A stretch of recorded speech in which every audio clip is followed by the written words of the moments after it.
ସତତା ଆଉ ଦୈନନ୍ଦିନ ଜୀବନର ଦୌଡ଼ା ଦୌଡ଼ି ଭିତରେ ଟିକେ ନିଜ ପାଇଁ ସମୟ ବାହାର କରିବା ବହୁ ଦରକାର ଥିଲା। ଆଉ ସେଥିପାଇଁ ଆମ ଅଫିସ ଷ୍ଟାଫ୍ ସମସ୍ତେ ମିଶି ବାହାରି ପଡ଼ିଥିଲୁ ଚିଲିକା ଭ୍ରମଣରେ। ଡଙ୍ଗାରେ ବସି ଯେତେବେଳେ ଚିଲିକାର ନୀଳ ଜଳରାଶି ଭିତରକୁ ଧୀରେ ଧୀରେ ଆଗକୁ ବଢୁଥିଲୁ ସେତେବେଳେ ଲାଗୁଥିଲା ଯେମିତି ସହରର କୋଳାହଳ ଠାରୁ ବହୁତ ଦୂରକୁ ଚାଲି ଆସିଛୁ। କେବଳ ନୀଳ ପାଣି, ଦୂର ଦିଗନ୍ତ ପର୍ଯ୍ୟନ୍ତ ବ୍ୟାପିଥିବା ଚିଲିକା, ପାଣି ଉପରେ ଡଙ୍ଗାର ଧୀର ଗତି, ଆଉ ମଝିରେ ମଝିରେ ଆମ ସମସ୍ତଙ୍କ ହସ ଆଉ ମଜା ଆଉ ଖୁସି। ଡଙ୍ଗା ଆଗକୁ ବଢୁଥିବା ସହିତ ଚିଲିକାର ସୌନ୍ଦର୍ଯ୍ୟ ମଧ୍ୟ ଆମକୁ ନିଜ ଭିତରକୁ ଟାଣି ନେଉଥିଲା। ପବନର ହାଲୁକା ଶୀତଳ ସ୍ପର୍ଶ ଆଉ ପାଣିର ଢେଉର ଶବ୍ଦ ଆଉ ଖୋଲା ଆକାଶ ସବୁକିଛି ମିଶି ମନକୁ ଏକ ଅଲଗା ଶାନ୍ତି ଦେଉଥିଲେ। କିଛି ସମୟ ପାଇଁ ଲାଗିଲା ଜୀବନର ସବୁ ବ୍ୟସ୍ତତା ଯେମିତି ଚିଲିକାରେ ଢେଉ ଭିତରେ କେଉଁଠି ଗୋଟେ ହଜିଗଲା। ବୁଲାବୁଲି, ଫଟୋ ଆଉ ମଜା, ଅନେକ ସ୍ମୃତି ସାଉଁଟିବା ପରେ ସମୟ ହେଲା ଭୋଜିର। ସମସ୍ତେ ମିଶି ଡଙ୍ଗାରେ ହିଁ ଭୋଜି ଆୟୋଜନ କଲୁ। ଖାଇବା ଠାରୁ ଅଧିକ ମଜା ଥିଲା ସମସ୍ତଙ୍କ ସାଙ୍ଗରେ ବସି ହସିବା, ଗପ କରିବା ଆଉ ସେହି ମୁହୂର୍ତ୍ତକୁ ଉପଭୋଗ କରିବାରେ। ଏମିତି କିଛି ମୁହୂର୍ତ୍ତ ଥାଏ ଯାହାକୁ କ୍ୟାମେରାରେ କଏଦ କରି ହୁଏ, କିନ୍ତୁ ତାର ଅନୁଭବକୁ କେବଳ ହୃଦୟରେ ହିଁ ସାଇତି ରଖି ହୁଏ।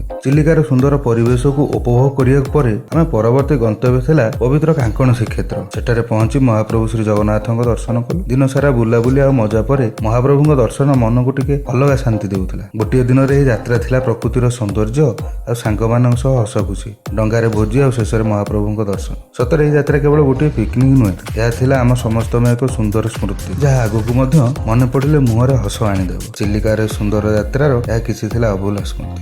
ଜୟ ଜଗନ୍ନାଥ।